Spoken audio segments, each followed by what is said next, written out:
We never imagined our own son would lock us in the basement, the cold floor pressed against our legs. As we sat there confused, terrified, trying to understand what had gone wrong, footsteps echoed from upstairs, slow, heavy, like someone was searching for something. My heartbeat grew louder, until my husband gently touched my hand and whispered, "Quiet, I have a secret." I stared at him, shocked, wondering what kind of secret could matter in a moment like this. But his eyes had a strange calm strength in them, as if he had been carrying a truth for years. We tried pushing the basement door, but the lock was strong, and we knew our son was somewhere upstairs. His behavior made no sense, and fear wrapped around my chest, making it hard to breathe. My husband leaned close again and whispered, "When our son was little, something happened, something I never told you. He was threatened, manipulated inside this very house." My stomach twisted and my breath caught in my throat. Tears were about to fall when my husband signaled me to stay quiet.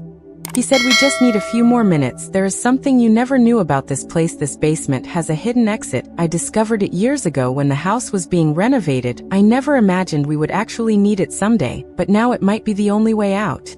A sudden crash echoed from upstairs, and I heard our son's panicked voice, as if he was arguing with someone. My husband grabbed my arm and led me toward an old wooden shelf in the corner.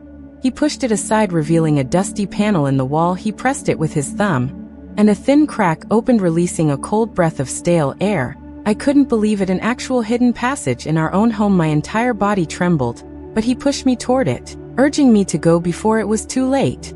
The passage was narrow and damp. Darkness swallowed us as we moved, our hands brushing the rough walls, our breaths guiding our steps. After several tense moments, a faint light appeared ahead, giving me hope that we were getting closer to freedom. At the end of the passage, we found a small metal hatch. My husband shoved it open, and a stream of night air washed over us. The backyard stretched out under the sky, and for a moment I felt alive again.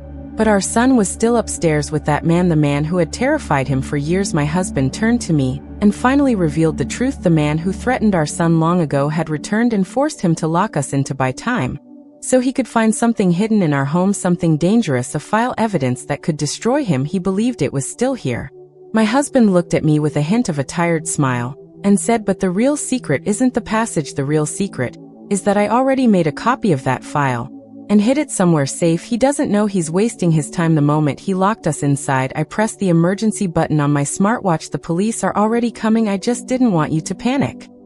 We hid in the shadows outside the window, watching our son trembling in the corner, while the man shouted at him, rage and fear twisting in his voice. My heart shattered seeing my child like that. Suddenly sirens filled the air, red and blue lights flashed across the house. The front door burst open. Police stormed in. The man tried to run, but they caught him instantly.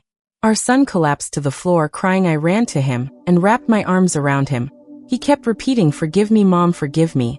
He said the man had told him he would kill us if he didn't obey. He was terrified and confused, and he didn't know what to do. My husband pulled him into a tight embrace too, and for the first time in hours I felt the weight in my chest lift.